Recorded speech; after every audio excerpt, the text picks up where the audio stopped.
नमस्कार, आप देख रहे हैं प्रदेश का नंबर 1 और सबसे भरोसेमंद news channel India news Haryana और मैं हूं आपके साथ आयुष चित्रांश।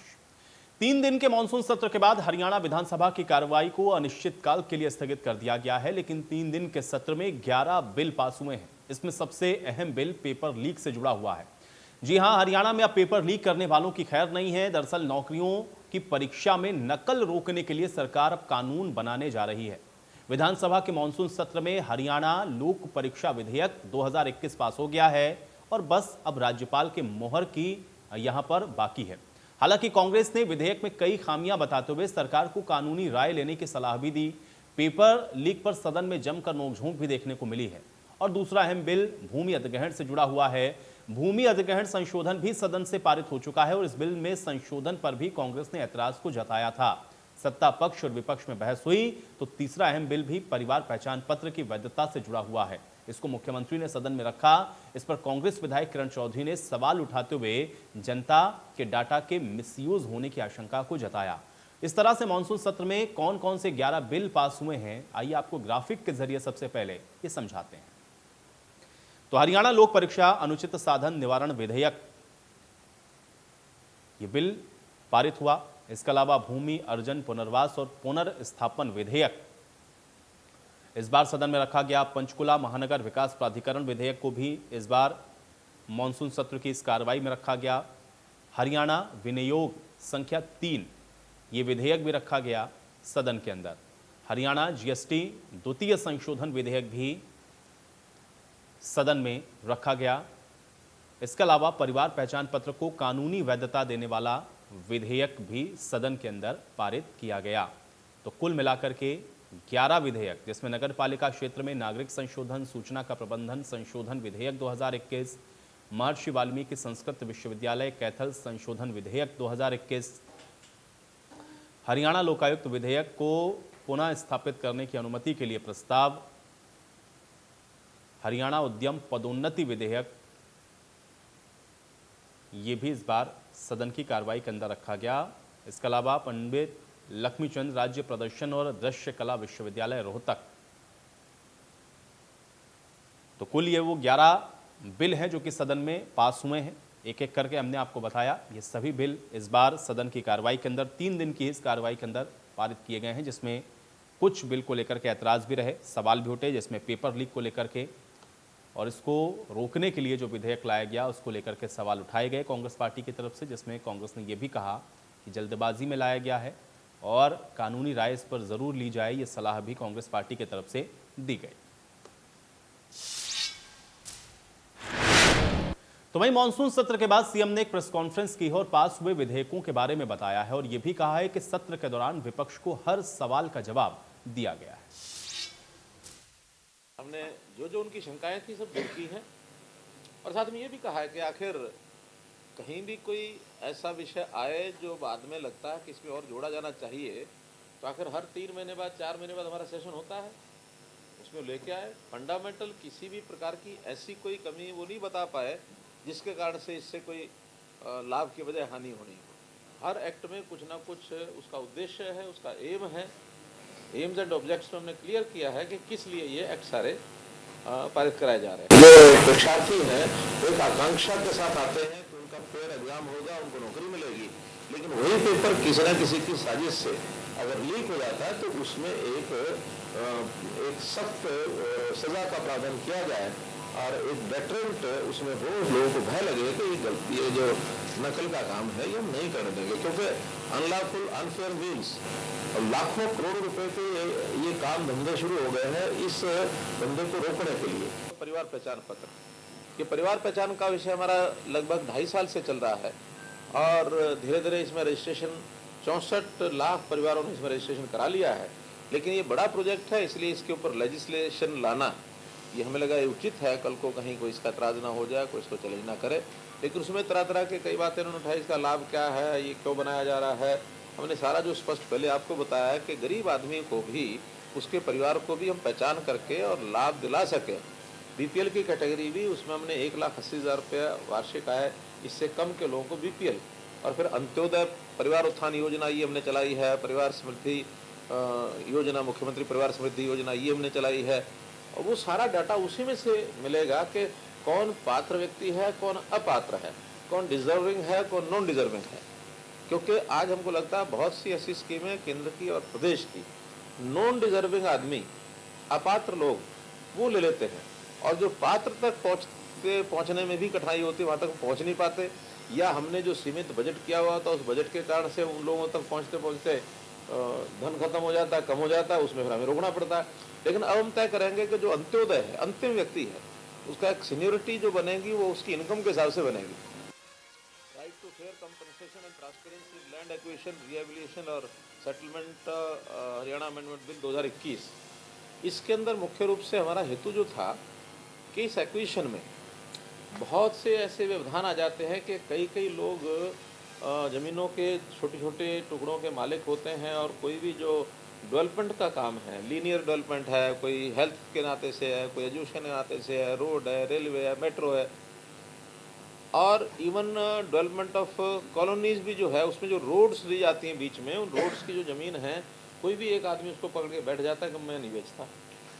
अब उसके अंदर उसका एक सरल प्रावधान किया जाए कि एक्विजिशन में जिसकी इमरजेंसी है या जिसकी आवश्यकता बहुत अधिक है, उसमें जो इम्पैक्ट, सोशल इम्पैक्ट का जो सिस्टम है, उसको किए बिना ही उसकी एक्विजिशन की।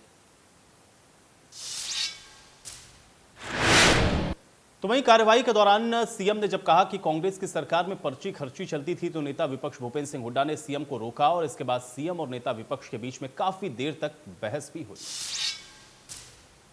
पर्ची खर्ची मैंने रोकी है, और रोकी है, मैं बता रहा हूं, हमने रोकी है माने अगर कहीं कोई दोषी है, चोरी करता है, उस चोरी वाले को पकड़ेंगे। पर्ची खर्ची यानी सरकार नहीं करेगी। सरकार के जो बैठे हुए लोग जो पर्ची खर्ची का कोई सबूत है आपके पास? अरे बहुत हैं। एक दो, मैं कहता हूँ एक दो कोर्ट में सजा कराएंगे। नहीं, कोर्ट में जाने की आवश्यकता नहीं होती है। आज 2014 तक नौकरी चैलेंज हुई है। 2014 तक सुनिए, नौकरी चैलेंज हुई है, 2040 हुई है, रद्दी भी भर्ती रद्द भी हुई है। अगर किसी ने कसूर किया वो सजा मिलेगी उसको। मैं तो बताता हूँ वो आप बगैर सबूत के ऐसी बात नहीं। आपके तो चेयरमैन एचएसएससी के खिलाफ कोर्ट ने 1 लाख रुपए का जुर्माना लगाया, और उनके ऊपर टिप्पणी जो मंत्री जी ने बताया कि वो टिप्पणी आपके एम्प्लॉइज 1 लाख रुपए का जुर्माना लगा, आपके एम्प्लॉइज पकड़े गए, आपका एसएससी कमीशन छोड़ के भाग गया। हमारे जितने एम्प्लॉइज पकड़े गए, अनिल कुमार सहायक कैशियर, इसको हमने सस्पेंड किया तत्काल। बलवान शर्मा एचएसपी लिपिक, इसको सस्पेंड किया। धर्मेंद्र प्राइवेट ठेकेदार, इसके खिलाफ कार्रवाई की। हमारे 9 लोग हैं जिनको हमने जैसे ही 2018 के अंदर ये पंचकुला का जो केस हमको ये पकड़ा गया, उस समय तुरंत इनके खिलाफ मुकदमा दर्ज किया, और मुकदमा दर्ज करके चेयरमैन पे जुर्माना लगा होगा। हरियाणा सरकार पे भी कई बार जुर्माना लग जाते हैं हमारे उस पे, कोई उसकी सजा करिए कोर्ट ने। किस बात पे लगा है? उसकी लापरवाही हो सकती है, उसकी कोई हो सकती है, जुर्माना लगने की क्या कारण है? वो एक कारण भी सारे आज भी चल रहे हैं। आज भी बहुत केस आपके तो 1984 की भर्तियां, किसी के डिफेंस में नहीं खड़ा हो रहा कोर्ट में, अभी मैं किसी के डिफेंस में खड़ा नहीं हो रहा। जिसने कसूर किया होगा सजा मिले उसको। हाँ तो मिले ना, मेरे समय में मिले, आपके समय में, आप अपने समय में तो 3 दिन की इस कार्रवाई में कुल मिलाकर के 11 विधेयक पारित किए गए हैं, लेकिन सवाल इसी बात का है कि आखिर जो ये विधेयक पारित हुए हैं उसका इम्पैक्ट क्या होगा, और जिन बातों को लेकर के विधानसभा के नोकझोंक और बहस देखने को मिली है उससे क्या निकलने वाला है। आज इसी पर करेंगे बड़ी बहस, लेकिन उससे पहले कुछ अहम सवाल उस पर भी नजर डालते हैं। सवाल आज की बड़ी बहस का पहला यही है कि नया कानून बनने पर लीक पर क्या लगाम लगेगी। सवाल इस बात का भी है कि परिवार पहचान पत्र से क्या गरीबों का भला होगा। भूमि अधिग्रहण संशोधन बिल से विपक्ष को आखिर एतराज क्यों है। और ये तीनों ही सवाल अपने आप में बेहद महत्वपूर्ण हैं, और आज इन्हीं तीनों सवालों के साथ आज की चर्चा की भी शुरुआत करते हैं। मेहमान मेरे साथ जुड़ चुके हैं, उनका परिचय मैं आपके साथ करवा देता हूं। रंजीता मेहता जी हमारे साथ जुड़ रही हैं, प्रवक्ता भारतीय जनता पार्टी। रंजीता मेहता जी, बहुत स्वागत आपका इस चर्चा में। अमरदीप सिंह बराड़ हमारे साथ जुड़ रहे हैं, प्रवक्ता है कांग्रेस पार्टी के। अमरदीप सिंह बराड़, आपका भी बहुत स्वागत। रजत पंजेटा हमारे साथ जुड़ रहे हैं, प्रवक्ता है इनेलो के। रजत पंजेटा जी, आपका भी स्वागत। और राजेंद्र जादौन हमारे साथ जुड़ रहे हैं, वरिष्ठ पत्रकार हैं। राजेंद्र जादौन जी, आपका भी बहुत स्वागत है। रंजीता जी, आपसे इस चर्चा की मैं शुरुआत करता हूं, क्योंकि आज हम लोगों ने देखा कि कुल मिलाकर के जो 11 बिल हैं वो तो पारित हुए, लेकिन नोकझोंक खूब हुई। खासतौर से पेपर लीक को लेकर के सवाल उठते रहे कैसे इसको देखा जाए, विपक्ष जो सवाल उठा रहा है, क्योंकि आप लोगों ने जो जवाब दिए उससे संतुष्ट विपक्ष नजर आया नहीं। आपका पहला रिएक्शन मैं इस पे चाहूंगा। देखिए, जहाँ तक विपक्ष की बात है, बहुत पुरानी परंपरा जो चली आ रही थी, जिस तरीके का नेक्सस चला आ रहा था, जिस तरीके से भर्ती घोटाले चले आ रहे थे, कहीं ना कहीं उस नेक्सस को तोड़ने में सरकार को समय जरूर लग रहा है। और निश्चित तौर पे रोजगार उन्हीं युवाओं को मिलेगा और उन्हीं को मिला है जिनके खिलाफ एक भी संदिग्ध बात नहीं पाई जाएगी और वो नौकरी के लायक हैं। जिस तरीके से पहले पर्ची खर्ची जाती थी, जिस तरीके से पहले भाई भतीजावाद चलता था, जिस तरीके से पहले क्षेत्रवाद चलता था कि सारी नौकरियां रोहतक के एरिया के लोगों को मिल जाती थी, उसी परंपरा को तोड़ने के लिए आज इतनी सख्ताई है कि कहीं से भी थोड़ी सी भी सूच मिलती है कि यहाँ पे कोई लापरवाही हो रही है, यहाँ पे पेपर लीक हो रहा है, यहाँ पे कोई पेपर को जाली करवाने की कोशिश कर रहा है, तुरंत सरकार उसके संज्ञान लेती है और तुरंत उनकी गिरफ्तारी होती है, जो इसके लिए संदिग्ध पाए जाते हैं। आज तक जो भर्ती में गोपनीयता थी, उसमें सेंध लगाने के लिए बार बार पूर्ववर्ती सरकारों की जो कोशिशें थी वो चल रही थी, क्योंकि लोगों की जो आदत है, कहते हैं कि एक कहावत की जाती है कि आदत नहीं जाती बादशाह काटो पोड़ी पोड़ियां।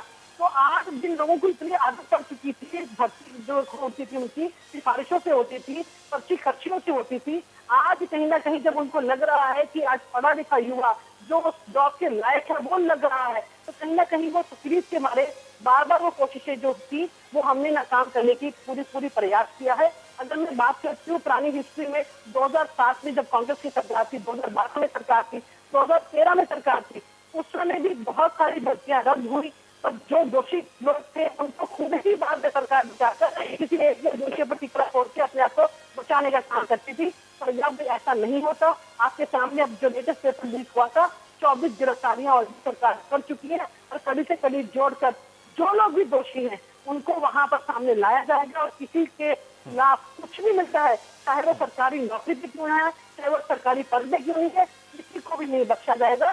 ये होता है भ्रष्टाचार मुक्त सरकार चलाना और उस बेरोजगार युवक को नौकरी देना जो उसके लायक है, जिसके लिए उसने मेहनत की है, जिसके लिए उसने पढ़ाई की है, ना कि उन लोगों को लगाना जिसकी पर्ची के बाद पहुंच जाती थी। ठीक है, अमरदीप सिंह बराड़ जी का रिएक्शन चाहूंगा। अमरदीप सिंह बराड़ जी, पर्ची खर्ची पर रोक लगाई इन्होंने।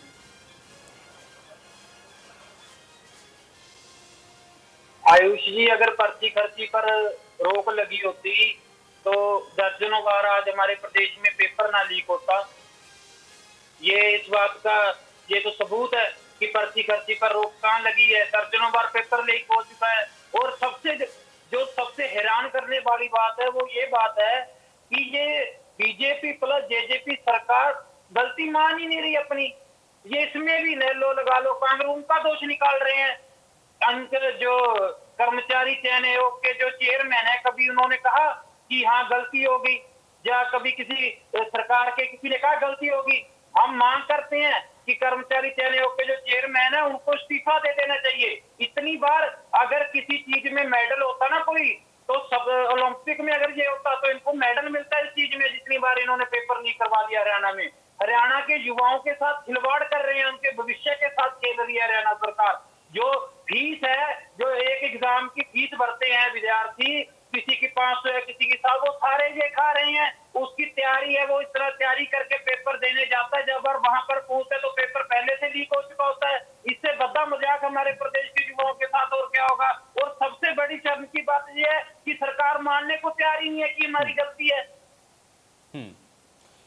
रजत बंजेटा जी, क्या वाकई में विपक्ष जिन मुद्दों को एड्रेस करने की कोशिश कर रहा था वो एड्रेस कर पाया इस 3 दिन के इस सेशन में? मेरा सवाल आपसे ये, और दूसरा ये कि जो नया ये विधेयक लाया गया जिसमें ये कहा जा रहा है कि अब ये जो लीक हो रहा है पेपर, इसको हम लोग रोकेंगे, क्या लग रहा है कि इससे लगाम लग पाएगी? आवश्यकता है इसकी, बंजेटा जी?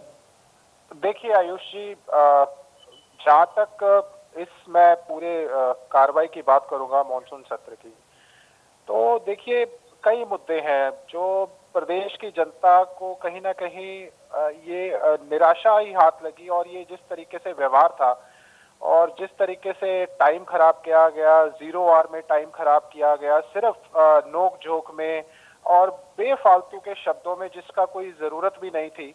सिर्फ 3-3 मिनट के लिए कहीं जो हमारे विधायक हैं वो लड़ रहे हैं अपनी बात रखने के लिए, प्रस्तुत करने के लिए।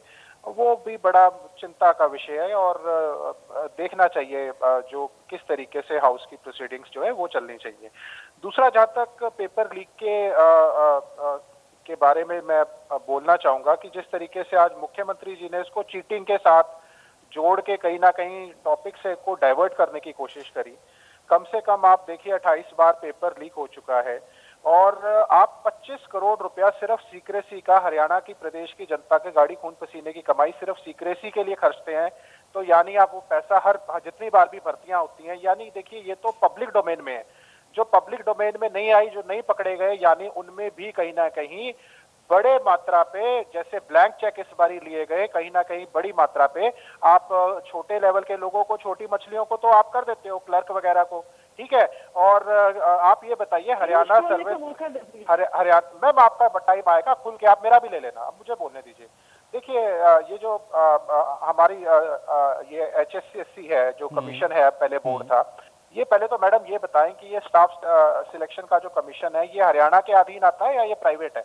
अगर ये हरियाणा सरकार के अधीन आता है तो सीधे सीधे लायबिलिटी जो है मुख्य तौर पे मुख्यमंत्री की पड़ती है और चेयरमैन की पड़ती है, ठीक है ना। तो ये तो, और जो वहाँ पे HCS ऑफिसर्स लगाए हैं, जो मेंबर्स लगाए हैं आपने, चेयरमैन है, ये सारों की सबकी मिली भगत के बिना कैसे एक बार दो बार तो हो जाए, आप कानून ले आइए, ठीक है। अगर ये लगातार बार बार होता जा रहा है तो आप ये छोटी मछलियों को क्यों पकड़ते हैं? आप क्यों नहीं जाके सीधा का सीधा सीधे तौर पे लायबिलिटी फिक्स कीजिए ना। 8 बार, 1-2 बार हो गया तो अलग बात है, ये 28 बार पेपर लीक हो जाता है, HCS जुडिशियल का हो जाता है, नायब तहसीलदार का हो जाता है, क्लर्क का हो जाता है, एस्टेट का हो जाता है, PGT का हो जाता है, TGT का हो जाता है। क्या लगा रखा है ये आप लोगों ने? क्यों प्रदेश की जनता का पागल बना रहे हैं? और कई बातें हैं इसके अंदर। पेपर क्या आता है, पेपर में मैडम मेरा टाइम ले, मैम मेरा टाइम लेना, मैम मेरा टाइम लेना, प्रदेश की जनता सुनना चाह रही है। आप बीच में आप क्यों नहीं चाहते प्रदेश की जनता सुने? मैडम आप क्यों नहीं चाहते प्रदेश की जनता सुने? मैडम मैं कुछ बोलने लगता हूँ, मैम प्रदेश की जनता को लग रहा है आप चाहते ही नहीं। आप मैडम मेरा टाइम ले लेना, प्लीज बोलने दीजिए। पेपर में क्वेश्चन नहीं पूछे जाते करंट अफेयर्स के, जीके के, ह्यूमन राइट्स के, लॉ एंड ऑर्डर के, कॉन्स्टिट्यूशन के, क्राइम कंट्रोल के। अरे पुलिस कांस्टेबल का पेपर है या डंगर डॉक्टर, डंगर कंपाउंडर भर्ती करने का पेपर आपने निकाला है?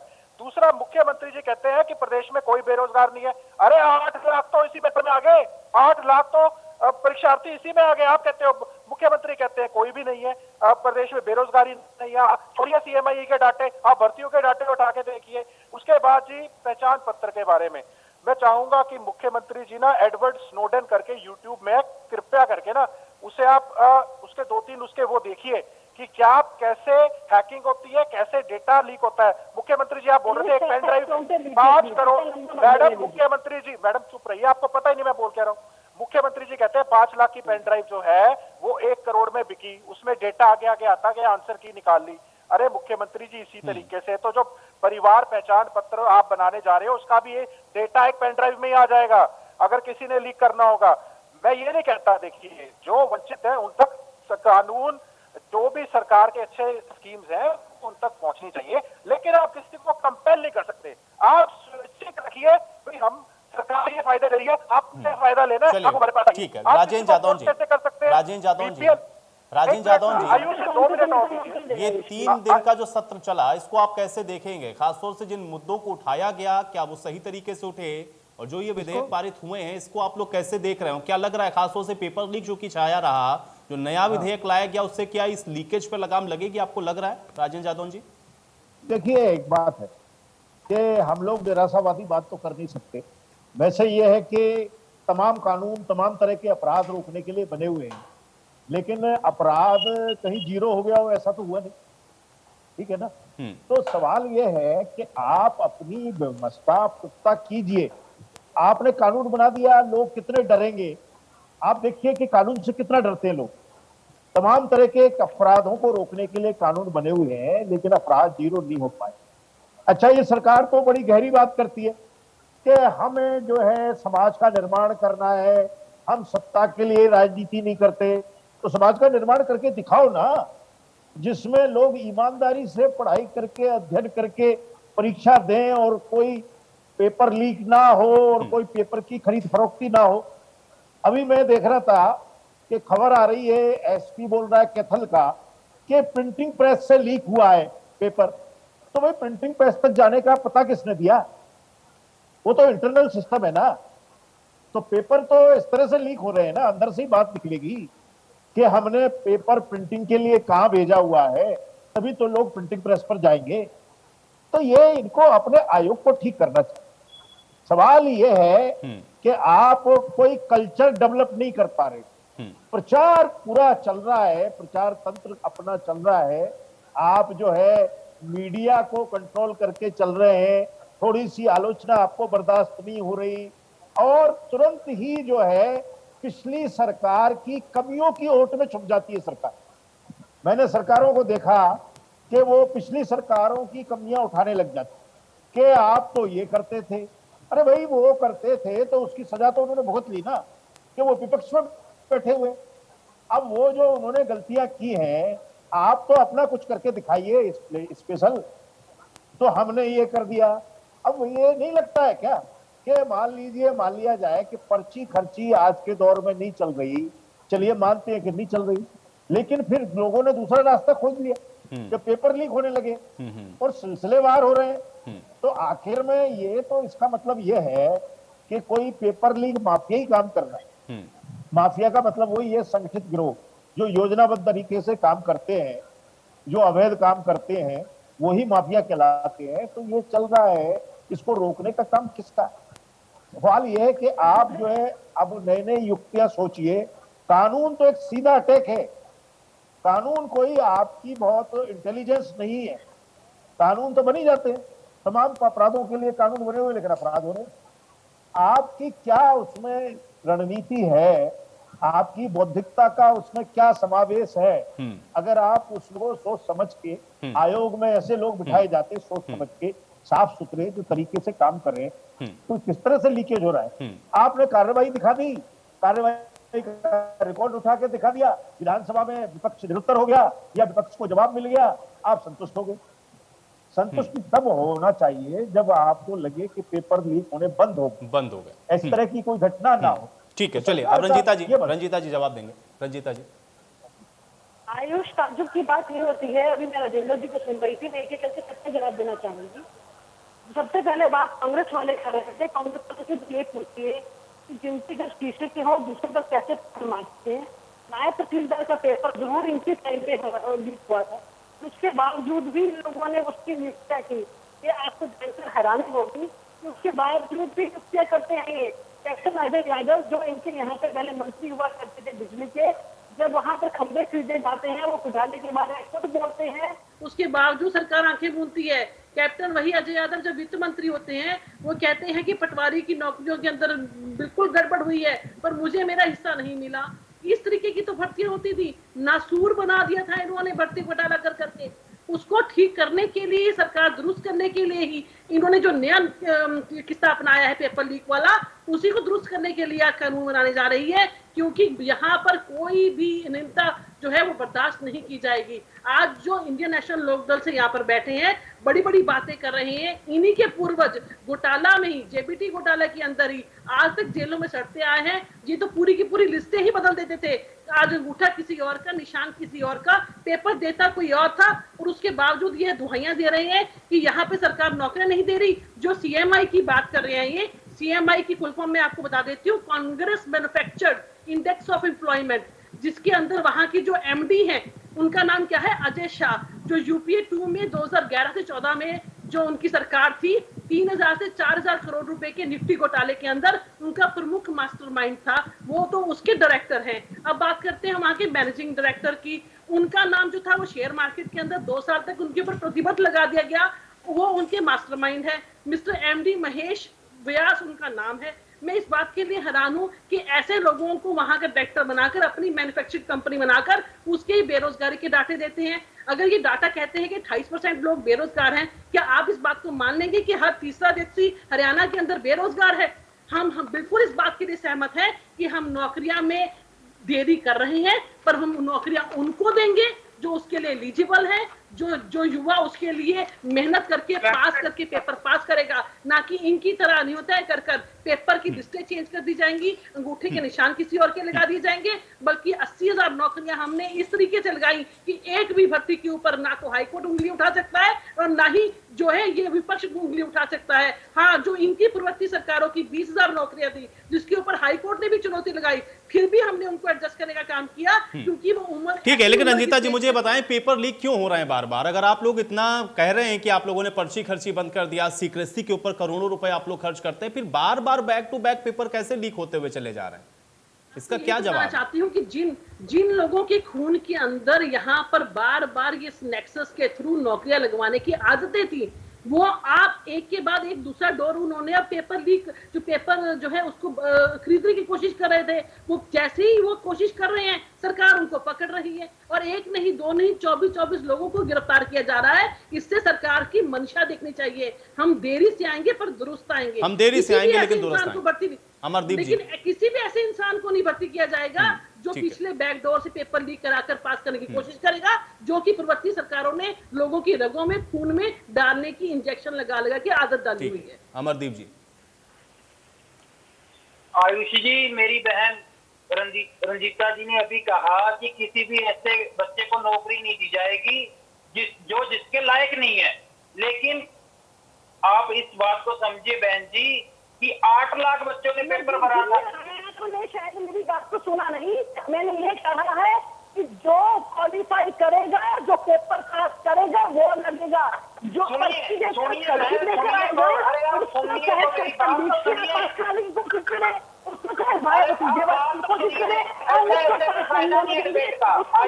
ठीक है रंजीता जी,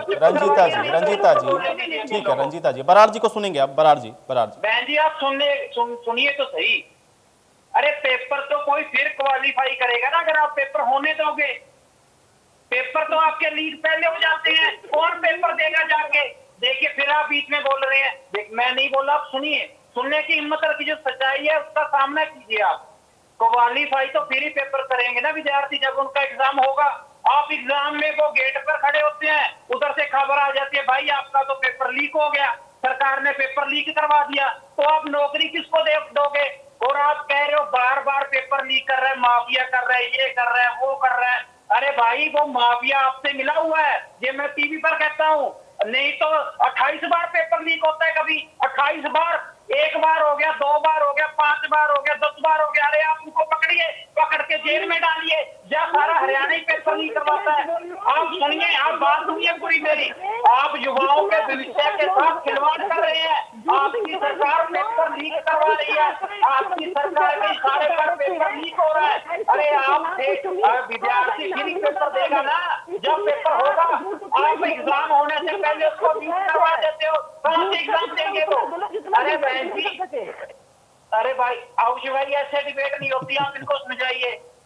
ठीक है चलिए बरार जी। कोई बात सच्ची बात आती है ये उछल पड़ते हैं, आप सुनने की हिम्मत रखिए। ये आप सोचिए ना, अगर कोई एग्जाम देने जाता है और उससे पहले पेपर लीक हो जाता है तो आप किसको क्वालिफाई करोगे? अरे आप पेपर तो होने दो ना। हमारे युवाओं में बहुत क्षमता है, हमारे प्रदेश के युवा पेपर क्वालिफाई अपने दम पर कर सकते हैं, अपने दम पर पेपर क्वालिफाई कर सकते हैं, लेकिन आप जानबूझकर उन पर इल्जाम लगाते हैं। अगर आप पेपर होने दोगे तो ही पेपर क्लियर करेंगे ना वो। अरे आप पेपर नहीं करवा देते हो, आपकी सरकार मिली हुई है, आपके चेयरमैन इस्तीफा क्यों नहीं देते? मुख्यमंत्री जी से कहा गया किसकी सीबीआई जांच करवाइए, वो क्यों नहीं करवा रहे सीबीआई जांच? ये 2 प्रदेशों का मामला है पेपर लीक होना, लेकिन आप सीबीआई की जांच ही नहीं करवा रहे। इसीलिए नहीं करवा रहे, आपको पता है पकड़े जाएंगे। आप सीबीआई से जांच करवाइए। विधानसभा में भी ये मुद्दा उठा, सीबीआई से जांच आप करवाई नहीं रहे। अरे भाई चोर मुतेरे भाई आप मिले हो सभी, आप हमारे प्रदेश के युवाओं के विषय को अंधकार में नहीं। ठीक है अमरदीप सिंह बराड़ जी, ठीक है, सीबीआई से भी जांच करवा लेंगे, लेकिन सवाल ये है ना कि सीबीआई जांच पर भी तो सवाल आप लोग उठा देते हैं ना। कभी सीबीआई जांच को लेकर के सवाल, कभी सीबीआई को लेकर सवाल, कभी सीबीआई जांच क्यों नहीं करा रहे हैं इसको लेकर सवाल बहुत उठते हैं ना, ये भी चक्कर है। पंजेटा जी क्या कहना चाह रहे हैं? सवाल फिर ही उठते हैं, जब कुछ होता है तो ही सवाल उठते हैं। नहीं नहीं, सीबीआई पे भरोसा करिए ना, फिर सीबीआई को लेकर सवाल मत उठाया करिए। कभी तो आप कहते हैं तोता है, कभी तो कहते हैं सीबीआई का गलत इस्तेमाल हो रहा है, और कभी आप इस पर अड़ जाते हैं कि भाई सीबीआई की जांच करवा लीजिए। जांच करवा रहे हैं ना, पहले जांच पर भरोसा रखिए ना, किसी जांच पर तो भरोसा रखिए। अब कल को सीबीआई के ऊपर भी सवाल खड़े करेंगे ना आप, सवाल इस बात का। पंजेटा जी, ठीक है पंजेटा जी, नहीं नहीं ठीक है पंजेटा जी।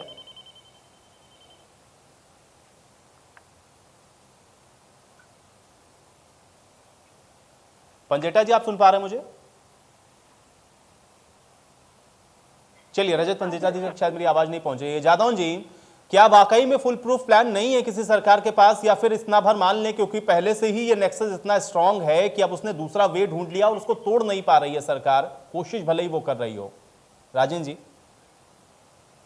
जो है ना ज्यादा जिम्मेदारी आती है। कारण क्या है कि सरकार जो है ना कल्चर बदलने की बात करती है। जो सरकारें कल्चर बदलने की बात करती हों वो ज्यादा जिम्मेदार है। सवाल यह है कि आयोग की पवित्रता भंग क्यों हो रही है बार बार? सरकार के पास कोई ऐसे आदमी नहीं है इतने बड़े बेड़े में जो ईमानदारी से काम करे।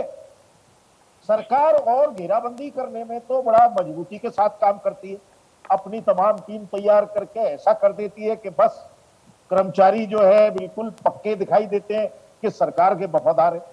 आयोग में पवित्रता से काम करने वाले लोग सरकार क्यों नहीं ढूंढ पाते? वो उसका स्टाफ, उसका चेयरमैन इतने पुख्ता मजबूत होने चाहिए कि एयर टाइट, कि कोई भ्रष्टाचार का, बेईमानी का, अनैतिकता का कोई एक कण भी उसमें अंदर प्रवेश ना कर पाए। ये क्यों नहीं कर रही? मेरा आशय ये है, कानून तो है, लोग जो है कानून से बचने के रास्ते भी खोज लेते हैं। हत्या के मुकदमे में लोग गवाहों को साफ कर देते, वो सजा से मुक्त हो जाते हैं। कानून की धाराएं अपनी जगह है, अदालत को प्रभावी नहीं होने देते। तो बहुत सारे जो माफिया लोग हैं उनके पास तमाम रास्ते हैं। वो अगर आपने एक सजा का प्रावधान कर दिया कि 10 साल की सजा, 10 लाख रुपए जुर्माना और संपत्ति जब्त करने का, सवाल ये है कि माफिया वहां तक अदालत को पहुंचने देंगे तब ना। कितना मुश्किल काम है कि अभी जो है आपको फैसले करवाने पड़ते हैं अदालत के, तो तमाम फोर्स लगानी पड़ती है और वो उसके अपोजिट भीड़ इकट्ठी कर लेते हैं। आपके सामने जो हरियाणा में हुई ना ऐसी घटना है। तो सवाल ये है कि कानून अदालत अपनी जगह है, अगर आयोग की पवित्रता ही बनी रहे तो कानून तो ठीक है। एक एक्सेप्शन में कानून काम कर सकता है कि कहीं किसी कारणवश अगर पवित्रता भंग हो गई तो कानून अपना काम करे। मैं कह रहा हूं कि अकेले कानून से काम नहीं चलेगा। ये सरकार कल्चर बदलने की बात करती है तो इसके ऊपर ज्यादा जिम्मेदारी आती है। कल्चर बदलिए। आप कह रहे हो हमने पर्ची खर्ची का खेल खत्म कर दिया, यानी आपने कल्चर बदल दिया। तो कल्चर बदल दिया तो ये दूसरा कल्चर क्यों शुरू हो गया? इसकी जवाब बिल्कुल बिल्कुल रोक लगाया जाना जरूरी है और उसका जवाब होना चाहिए। पंजेटा जी, पंजेटा जी। आयुष जी, देखिए मैं किसी के बीच में नहीं बोला। मैं उम्मीद करूंगा कि जो भाजपा के प्रवक्ता है वो बीच में नहीं बोलेंगे। उन्होंने जो बातें बोली हैं वो गंभीर है और जवाब देना उनका बहुत जरूरी है। आयुष जी, देखिए हरियाणा प्रदेश की जनता जो है वो ये बहुत परेशान है, ये समझ नहीं पा रही है कि एक भर्ती को जिसको चैलेंज किया जाता है सुप्रीम कोर्ट पर, और सुप्रीम कोर्ट तब उसे सही ठहराता है और उसके अंदर प्रमोशन होती है, इंक्रीमेंट दी जाती है, जिस जेबीटी भर्ती की मैडम जिक्र यहाँ कर रही हैं, और उसमें हमारे नेता को 10 साल की सजा होती है। हरियाणा की जनता ये बहुत परेशान है। ये उनका जवाब उनको मिल नहीं रहा है कि 28 बार पेपर लीक हो जाते हैं। कौन सा मुख्यमंत्री जेल काट के आया? इसीलिए हम कहते हैं राजनीति से प्रेरित है। मैडम जी, आपको अगर भर्ती गलत है तो माननीय सुप्रीम कोर्ट उसे रद्द कर देता, जैसे आपकी बार बार हाई कोर्ट में रद्द होती रही है और पिछली सरकारों की रद्द होती रही है। तो मैडम जी, आप 28 बार पेपर लीक में कितनी बार आपके मुख्यमंत्री कितने साल की सजा काट के आएंगे? पहले तो हरियाणा प्रदेश की जनता को यह बताइए और उनके भविष्यों से खिलवाड़ करना बंद कीजिए, क्योंकि ब्लैंक चेक ऐसे नहीं ली जाते। 1-2 बार तो गलती हो जाती है मैडम। अगर 28 बार, अगर आप 7 साल में आप कह रहे हैं कि उनके खून को आदत लग गई है, तो पिछले 7 साल से ये आदत आप क्यों नहीं मिटा पाए? यानी आपकी पूरी तरह से उनको आपका शय दूसरा, आज मैं एक बड़ा अहम मुद्दा मुख्यमंत्री जी जो खासकर अपनी जो प्रेस कॉन्फ्रेंस में कह रहे थे, आना चाहूंगा मैं उस पर भी, वो एड्रेस करना भी बहुत जरूरी है कि कोविड में ऑक्सीजन की कमी से किसी की मृत्यु नहीं हुई, और वो बाकायदा आज उन्होंने प्रेस कॉन्फ्रेंस करी तो, और उन्होंने कहा कि डॉक्टर की नेग्लिजेंस से हुई है। तो जो वो बात कर रहे हैं ह्यूमन राइट्स वाला जो मजिस्ट्रेट हिसार वाला केस है, मैं उनको बता दूं उस रिपोर्ट के अंदर ये आया है कि 25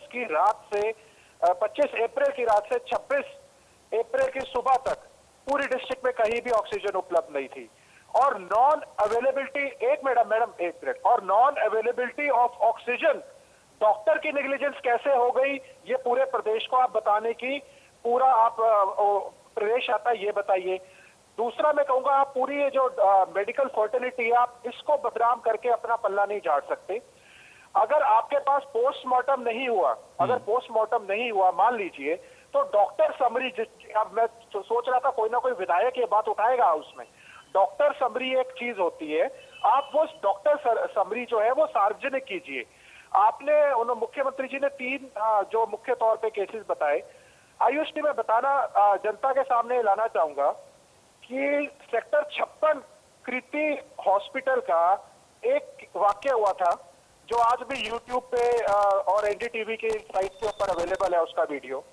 वहां पे डॉक्टर्स तो छोड़ के भाग गए थे आईसीयू में बड़े मरते हुए मरीजों को, और स्टाफ कैंटीन में छुप गया था, कुछ डॉक्टर भी कैंटीन में छुप गए थे। वहां पे इतना बुरा हाल था, वहां पे ऑक्सीजन की कमी से, क्योंकि कहीं ना कहीं हो सकता है वो भाजपा से कहीं रिलेटेड हो, इसलिए उस बात को ना मीडिया में लाया गया हो, तो उसके अंदर 6 लोगों की जो है वहां पे मृत्यु हुई थी, और 60 सिलेंडर, 50 बेड का हॉस्पिटल है वो 60 सिलेंडर की रिक्वायरमेंट थी, और उन्हें बड़ी मुश्किल से 10 सिलेंडर मिल रहे थे। रेवाड़ी में इसी तरह विराट हॉस्पिटल में 4 लोगों की मृत्यु होती है।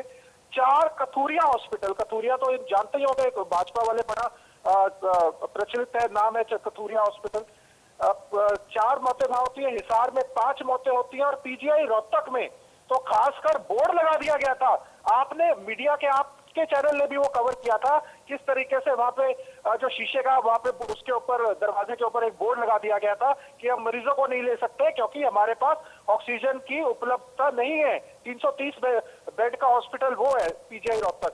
उसके बाद भी 2 जो मरते हैं वो centre of diabetes and allied sciences Gurgaon में मरते हैं। तो देखिए आयुषी, मोटे तौर के ऊपर अगर दिल्ली हाईकोर्ट ये टिप्पणी कर सकता है। ठीक है पंजेटा जी, कुल मिला के ऑक्सीजन का भी मुद्दा उठा और उसको लेकर के भी सवाल जवाब हुआ है, लेकिन आज जो कुछ भी हुआ उसको लेकर के भी सवाल बनता था, और इसलिए सवाल भी आज हम लोगों ने पूछा। मेरे पास समय नहीं, चर्चा मुझे यही समाप्त करने की, बहुत शुक्रिया आप लोगों ने अपना समय निकाला, चर्चा का हिस्सा आप लोग बने। हालांकि अब 11 विधेयक भी पास हुए हैं, खासतौर से अब जो पेपर लीक हो रहा है उसको रोकने की भी बात हो रही है, लेकिन इस नए विधेयक के आने के बाद, इसको पारित होने के बाद ये पेपर लीक कैसे रुकता है ये भी देखना होगा। आज बड़ी बहस में मेरे साथ फिलहाल इतना ही।